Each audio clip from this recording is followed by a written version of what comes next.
الحمد لله وكفى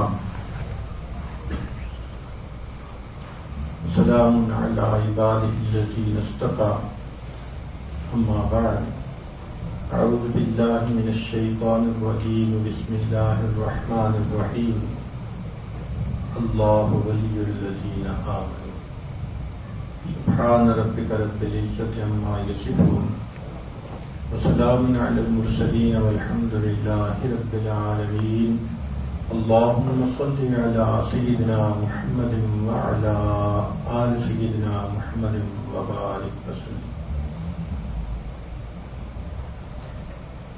جس شخص نے بھی کلمہ پڑھا اس کے دل میں ایک فطری خواہش ہوتی ہے کہ میں اللہ کا ولی بن جاؤں.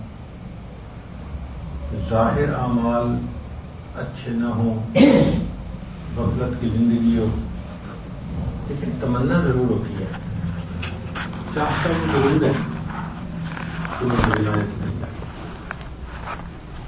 تو آج کی اس مجلس میں اسی لفظ کے بارے میں چند باتیں آپ کی خدمت میں پیش کرنی ہے. پہلی بات تو یہ کہ امام ربانی مجدد ثانی رحمۃ اللہ علیہ نے لکھا ہے کہ ہر انسان ولی بالقوت ہے. ہر انسان ولی بالقوت ہے. ولی بالفعل بننے کے لیے عمل کی ضرورت ہے.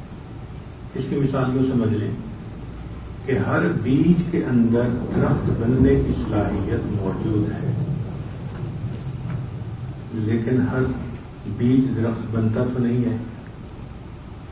درخت بننے کے لیے زرخیز زمین کا مل جانا، کوئی خیر خبر رکھنے والا مالی مل جانا، پانی کا مل جانا، اچھے موسم کا مل جانا، جب یہ سب چیزیں اکٹھی ہوتی ہیں تب بیج اگتا ہے، پودا بنتا ہے اور بالآخر وہ درخت بن جاتا ہے. تو بیج میں درخت بننے کی صلاحیت تو موجود ہے، مگر اس کے لیے چند چیزوں کی ضرورت ہوتی ہے. اسی طرح ہر انسان میں ولی بننے کی صلاحیت تو موجود ہے، مگر اس کو اچھے ماحول کی، کسی اللہ والے کی صحبت کی ضرورت ہوتی ہے، تب ولی بنتا ہے. ورنہ تو جس طرح بیج شریلی زمین میں آ کے مر جاتا ہے، انسان بھی برے ماحول میں آ کے اس کی جتنی بھی استعداد ہوتی ہے وہ ختم ہو جاتی ہے.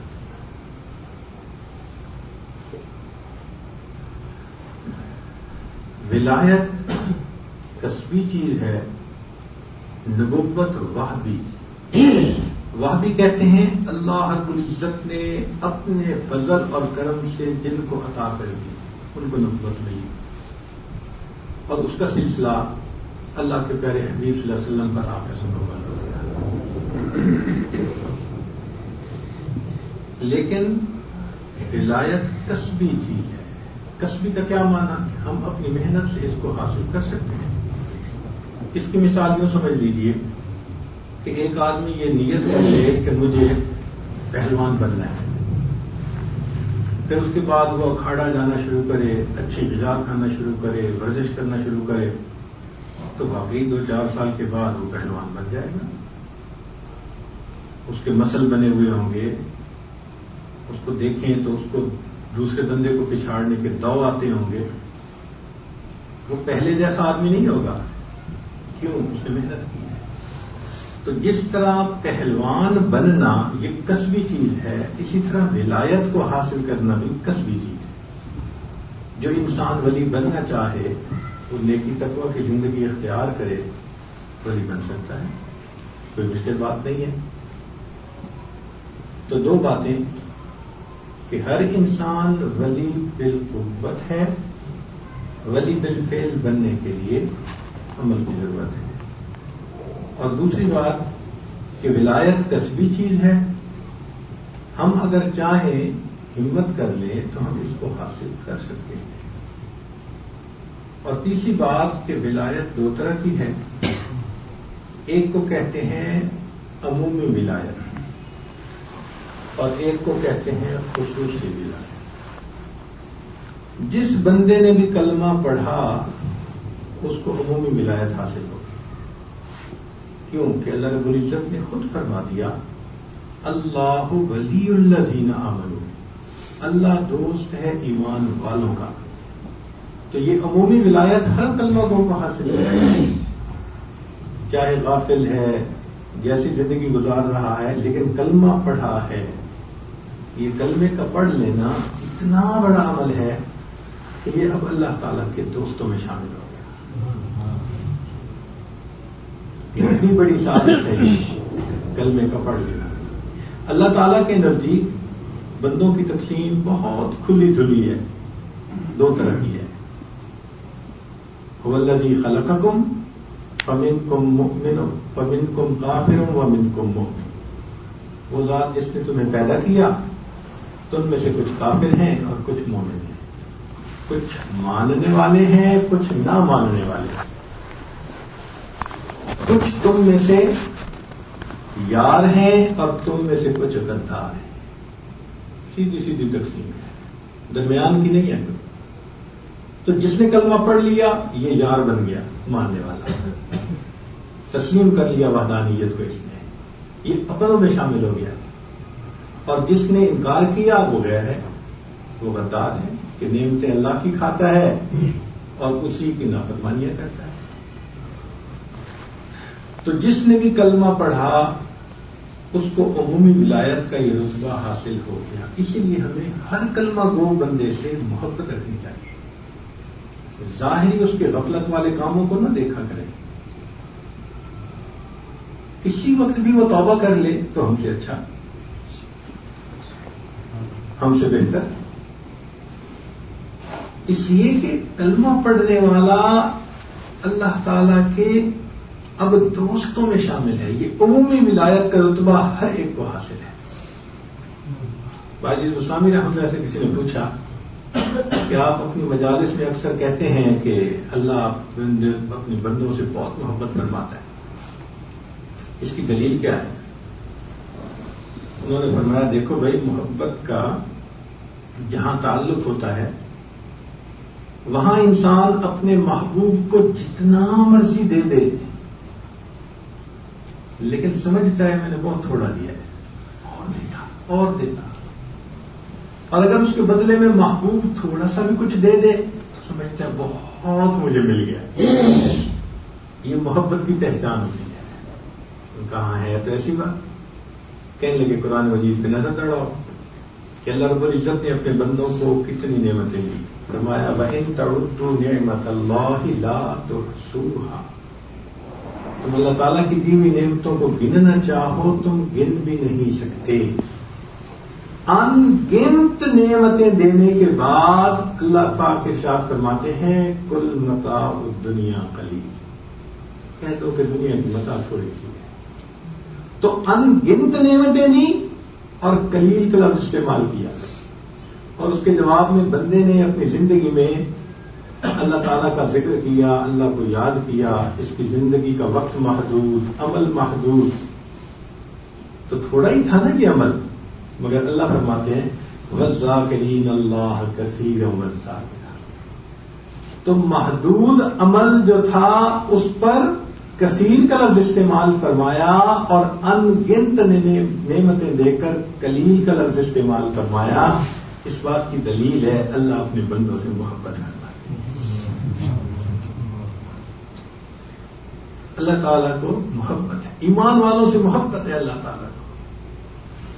ہمیں اپنے اس ایمان کی ویلیو کا اندازہ ہونا چاہیے. اندازہ نہ ہو تو بندہ ضائع کر بیٹھتا ہے.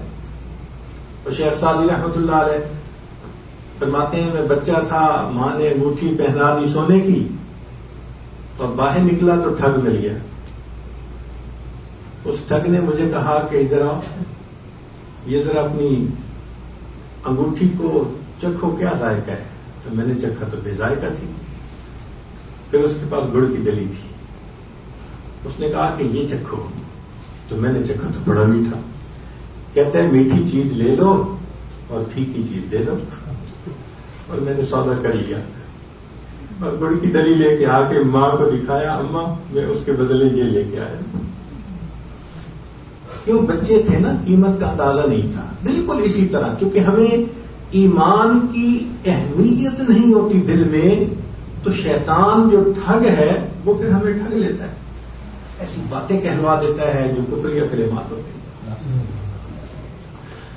تو جس نے کلمہ پڑھا یہ اللہ رب العزت کے دوستوں میں شامل ہے، اور اس میں مزے کی بات یہ ہے کہ محبت نسبت اپنی طرف چاہتی ہے، تو اللہ رب العزت نے نسبت بھی اپنی طرف فرمائی۔ کیا کہا؟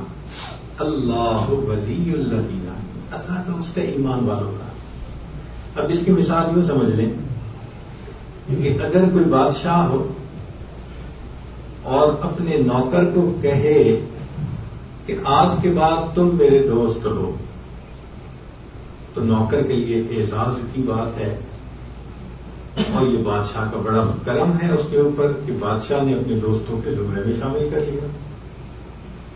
لیکن اگر بادشاہ یہ الفاظ کہہ دے کہ میں تمہارے دوستوں میں شامل ہوں، اللہ،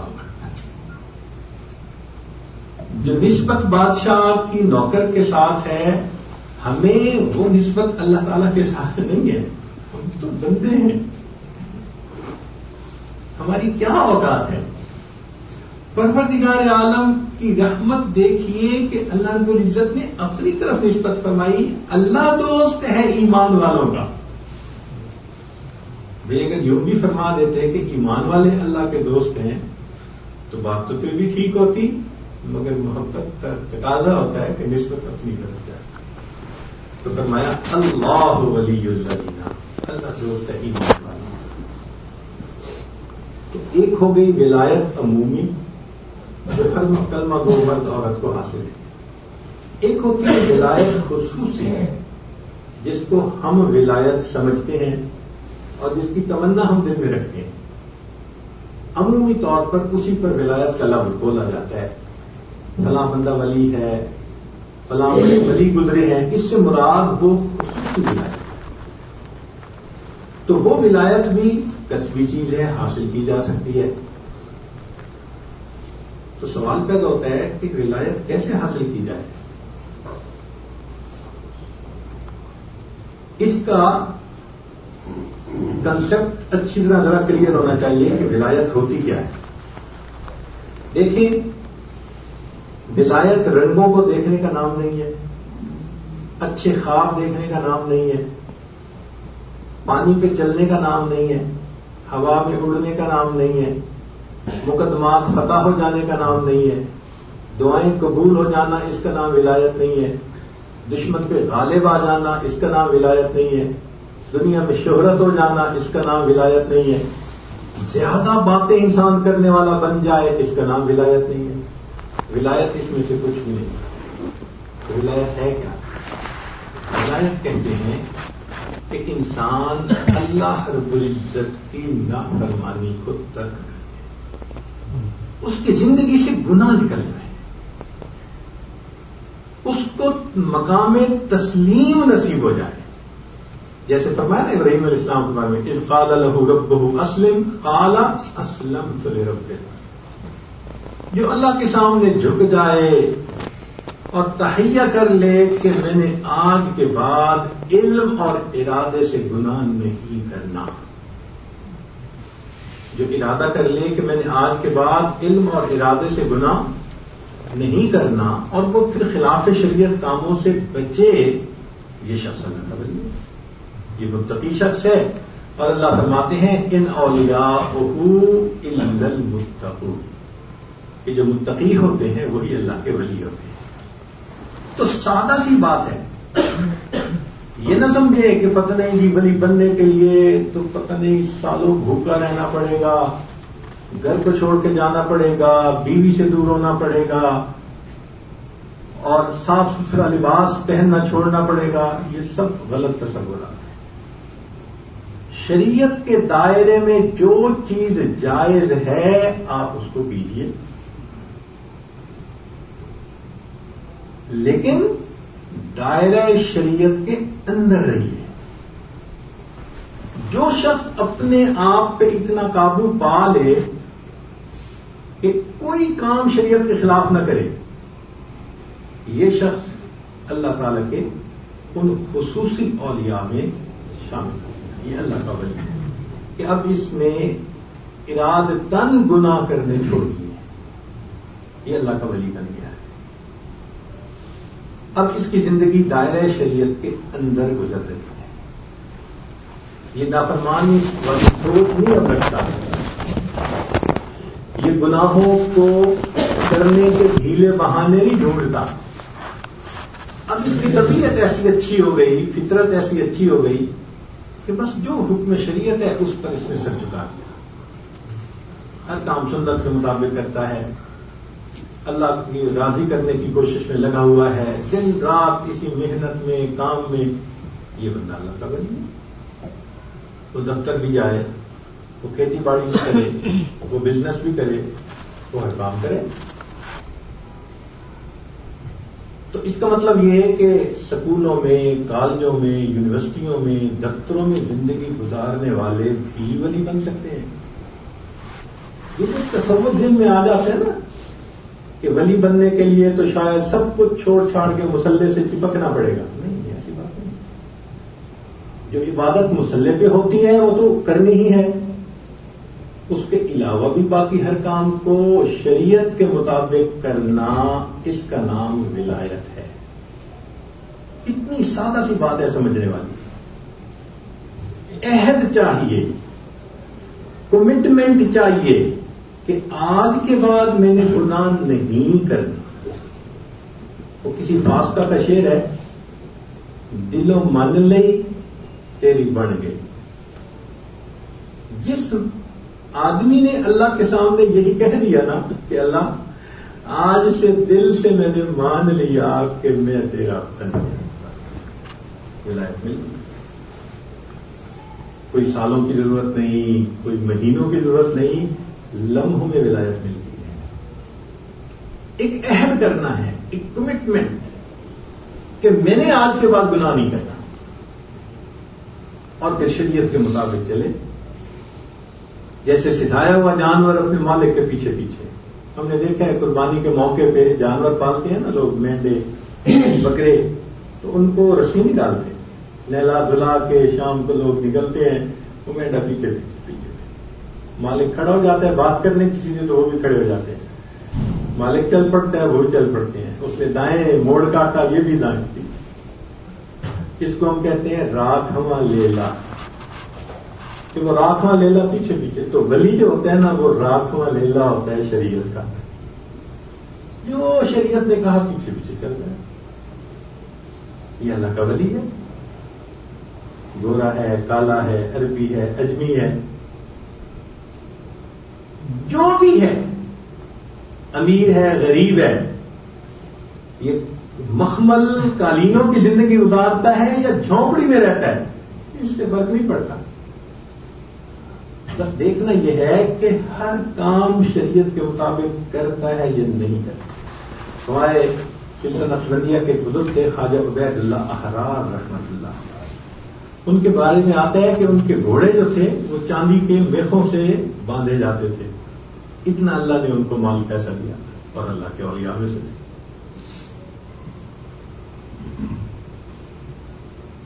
تو ولایت کا حاصل کرنا بہت آسان. کیا کہ انسان عہد کر لے کہ آج کے بعد میں نے اللہ تعالیٰ کے حکم کی نافرمانی نہیں کرنی. چنانچہ ہمارے بزرگوں نے کہیں بات فرمائی ہے کہ جو شخص علم اور ارادہ سے گناہ کرنا چھوڑ دیتا ہے, اللہ تعالیٰ اس بندے کی دعاؤں کو رد کرنا چھوڑ دیتا ہے. اللہ تعالیٰ کو حیا آتی ہے کہ میرا بندہ میرے ہر حکم پر سر جھکا دیتا ہے, میں اس کے اٹھے ہاتھوں کو کیسے واپس لڑتا. تو جس کو خصوصی ولایت کہتے ہیں اس کو حاصل کرنے کے لیے ایک عہد اللہ سے کرتے, ایک پرومس کرنا پڑتا ہے, ایک پلیج ہوتا ہے. جیسے نفسانی شیطانی تعلقات ہوتے ہیں نا, تو لوگ ایک دوسرے کے ساتھ وعدے وہی کرتے ہیں. یہ بھی اسی طرح اللہ تعالیٰ کے ساتھ تنہائی میں بیٹھ کے ایک وعدہ کرنا کہ اے اللہ آج کے بعد بس آپ کے حکم کی نافرمانی مجھے نہیں کرے. اور اس پر انسان محنت کرے کہ گناہ صادر نہ ہو، گناہ صادر نہ ہو۔ یہ بات پھر ذہن میں رکھیں کہ ایک چھٹانک محنت اگر کرے نیک اعمال کرنے پر تو ایک من محنت کرے گناہوں سے بچنے کا۔ جس نے گناہوں کو اپنی زندگی سے نکال دیا، ختم کر دیا، یہ اللہ کا ولی بن۔ لمبی چوڑی تسبیحیں نہیں پڑھتا، عبادتیں نہیں کرتا، کوئی بات نہیں، وہ اس کے اپنے معاملات ہیں، تقاضے ہیں، اتنی عبادت کر سکتا ہے، مگر اللہ تعالیٰ یہ دیکھتے ہیں کہ گناہ تو نہیں نا، تو گناہوں سے دور رہے، اسی کو تقویٰ کہتے ہیں اور اسی پر ولایت ملتی ہے۔ تو ولایت کا پہلا درجہ حاصل کرنا بہت آسان، اس کو کہتے ہیں ولایت صغریٰ۔ ایک تو عمومی ولایت تھی نا، لیکن جس کو ہم ولایت کہتے ہیں اس ولایت کے پھر آگے دو حصے ہیں، ایک کو کہتے ہیں ولایت صغریٰ اور ایک کو کہتے ہیں ولایت کبریٰ۔ اس کا فرق ذرا سمجھ لیجیے۔ ولایت صغریٰ کہتے ہیں کہ انسان عہد کرے کہ میں نے اللہ کی نافرمانی نہیں کرنی اور پھر اس کے اوپر استقامت کے ساتھ جم جائے، اگرچہ دل گناہ کی طرف مائل ہو رہا ہو مگر پھر بھی شریعت پر لگا رہے، تو اس کو کہیں گے ولایت صغریٰ۔ طلب تو اٹھتی ہے، دل تو چاہتا ہے میں دیکھوں راستہ چلتے ہوئے دائیں بائیں کون ہے، مگر یہ آنکھوں کو محفوظ رکھتا ہے، نظر کو بچاتا ہے۔ زکوٰۃ دیتے ہوئے طبیعت مغموم سی ہوتی ہے مگر زکوٰۃ دیتا ہے، صبح اٹھتے ہوئے سستی محسوس ہوتی ہے مگر تہجد پڑھ لیتا ہے، نمازیں پڑھتا ہے تکبیر اولیٰ کے ساتھ۔ تو جس بندے کو میلان تو محسوس ہوتا ہو مگر وہ اپنے آپ کو قابو کر کے شریعت کے اوپر ہمیشہ چلاتا رہے، اس کو کہتے ہیں ولایت صغریٰ۔ یہ ولی ہے اور اس کو ولایت صغریٰ حاصل ہے۔ اور ایک ہے ولایت کبریٰ۔ وہ کیا ہے کہ یہ وہ لوگ ہوتے ہیں جو اتنا ذکر کرتے ہیں، اللہ والوں کی صحبت میں رہتے ہیں اور ان کے دل اتنے منور ہوتے ہیں کہ ان کی طبیعتیں شریعت کے مطابق ڈھل جاتی ہیں، مکروہات شرعیہ مکروہات سبعیہ بن جاتی ہیں۔ جن چیزوں سے شریعت نے کراہت کا حکم دیا طبیعت بھی کراہت کرنے لگ جاتی ہے۔ مثال کے طور پہ کتنے لوگ ہیں سگریٹ کا دھواں ہی ان کو برا لگتا ہے، وہ بھی ہیں جو پیے بغیر نہیں رہتے اور وہ بھی ہیں کہ سگریٹ پینے والے قریب سے گزرنا ان کو مصیبت ہوتا ہے۔ تو دیکھا ایسی طبیعت ہو کہ پینا تو درکنار، دھواں بھی اچھا نہ لگے بندے، طبیعت مائل ہی نہ ہو۔ اچھا وہ بھی ہیں جو موسیقی کو روح کی غذا کہتے پھرتے ہیں، ایسے جاہل بھی ہیں۔ اور آپ نے تجربہ خود بھی کیا ہوگا کہ نماز کے دوران جماعت ہو رہی ہے اور کسی کی اگر فون کی گھنٹی بجے موسیقی والی تو بتائیں میلان ہوتا ہے یا کراہت ہوتی ہے؟ طبیعت میں کراہت ہوتی ہے۔ تو جو ہماری کیفیت اس وقت اس گناہ کے بارے میں ہے نا کہ طبیعت کراہت کر رہی ہے کہ کیوں ہو رہا ہے، جس کو ولایت کبریٰ کا ولی کہتے ہیں اس کی ہر گناہ کے بارے میں یہی طبیعت ہو جاتی ہے، وہ ہر گناہ کے بارے میں کراہت کرتا ہے، دور جاتا ہے۔ جیسے حضرت حاجی امداد اللہ مہاجر مکی رحمۃ اللہ علیہ نے پوچھا تھا حضرت مولانا رشید احمد گنگوئی رحمۃ اللہ علیہ سے کہ بیعت ہونے سے پہلے اور بعد میں تمہیں اپنے اندر کیا فرق نظر آیا؟ تو انہوں نے 3 باتیں بتائی تھیں۔ ایک بات کہ حضرت بیعت ہونے سے پہلے جب میں مطالعہ کرتا تھا تو بہت اشکالات پیش آتے تھے اور بہت جگہ پہ نصوص میں مجھے تعارض نظر آتا تھا اور اس کو رفع کرنے میں مجھے کتابوں کی طرف رجوع کرنا پڑتا تھا، علماء اساتذہ کی طرف رجوع کرنا پڑتا تھا، پھر جا کے وہ رفع ہوتا تھا۔ حضرت جب سے بیعت ہوا ہوں مجھے نصوص شرعیہ میں کہیں تعارض نظر نہیں آتا. حضرت نے فرمایا دوسری تبدیلی. کہنے لگے حضرت دوسری تبدیلی مجھے اپنے اندر یہ محسوس ہوئی ہے کہ جن چیزوں سے شریعت نے کراہت کا حکم دیا طبیعت بھی کراہت کرتی ہے, یہ نہیں چاہتا. حضرت نے فرمایا تیسرا, فرمانے لگے تیسری چیز کہ اب دین کے معاملے میں لوگوں کی تعریفیں یا بد تعریفی میرے لیے برابر ہے, جو حق بات ہوتی ہے میں وہ کہہ دیتا ہوں. تو حضرت نے فرمایا میاں رشید احمد الحمدللہ دین کے 3 درجے ہیں, ایک ہے علم, دوسرا ہے عمل, تیسرا ہے اخلاص.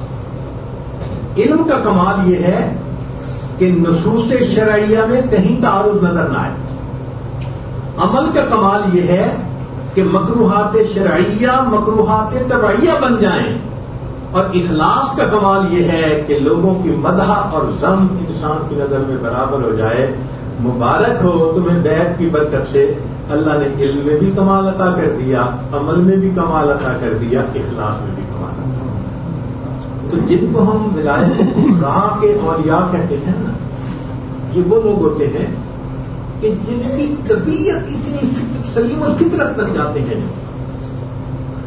شریعت کے ایسے مطابق ڈھل جاتی ہے کہ بس جو حکم خدا وہی ان کی اپنی بھی طبیعت کا چوائس ہو جاتا ہے. اب اس کی ایک مثال اور ذرا سن لیجیے.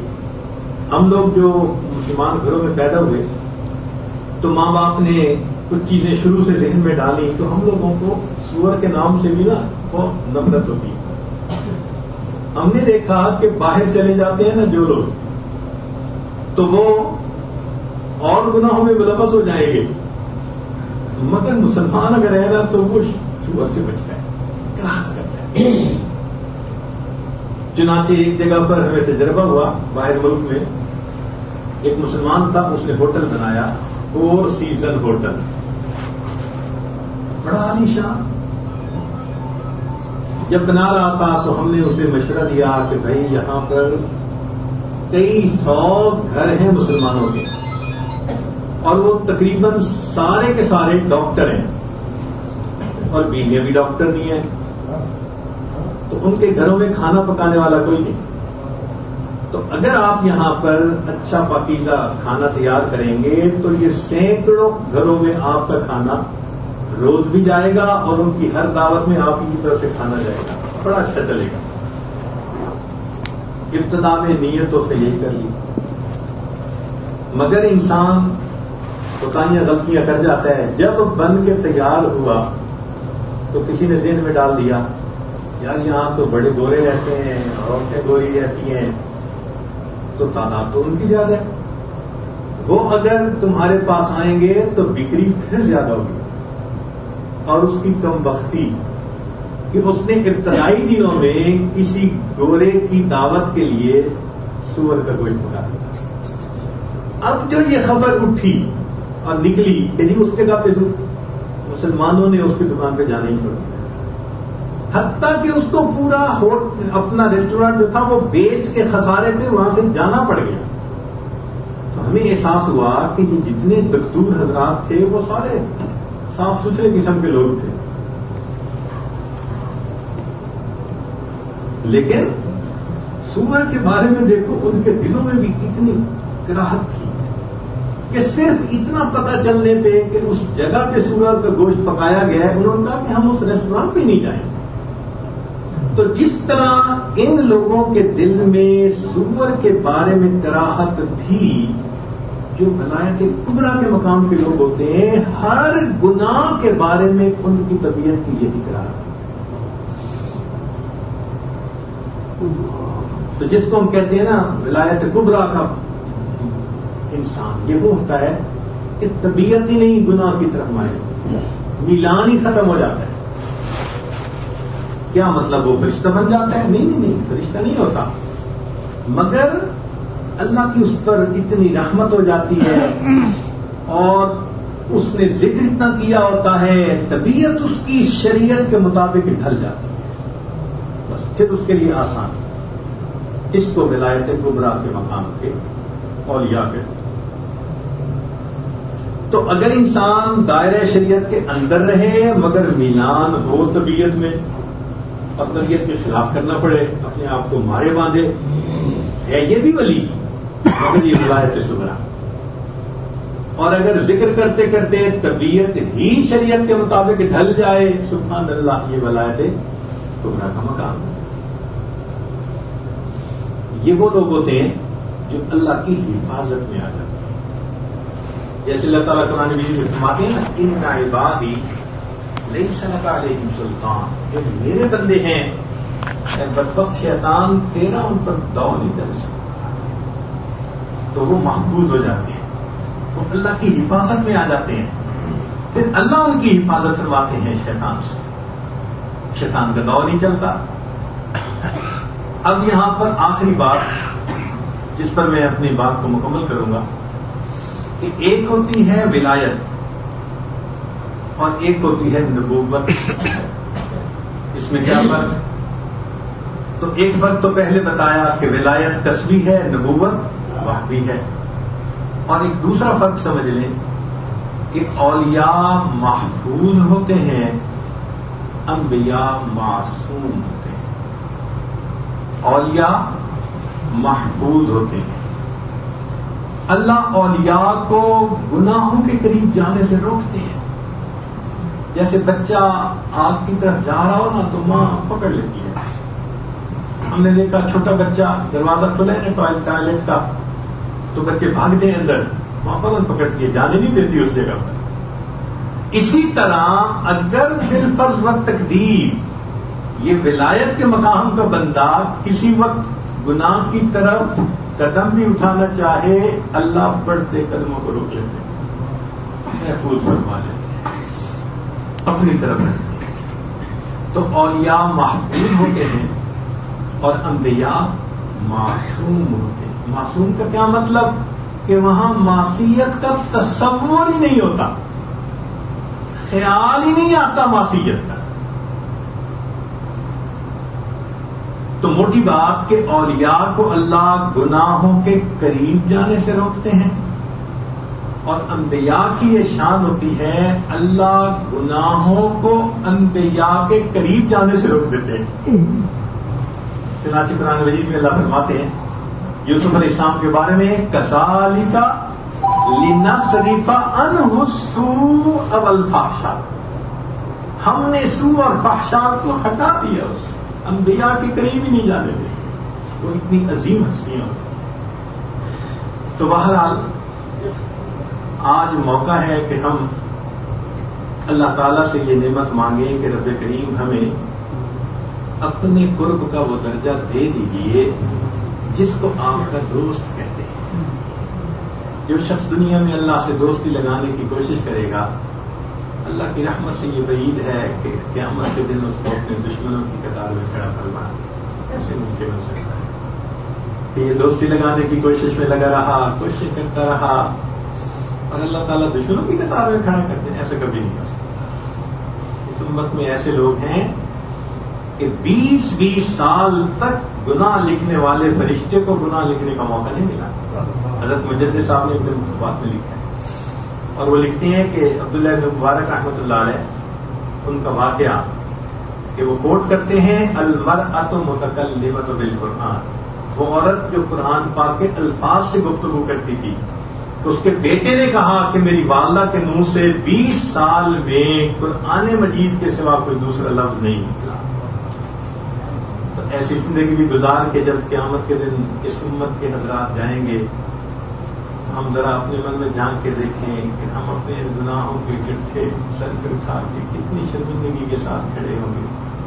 آج وقت ہے کہ ان سے توبہ کر لیں اور اللہ کے دوستوں کے زمرے میں شامل ہونے کے لیے اپنی ہمتیں لگا لیں.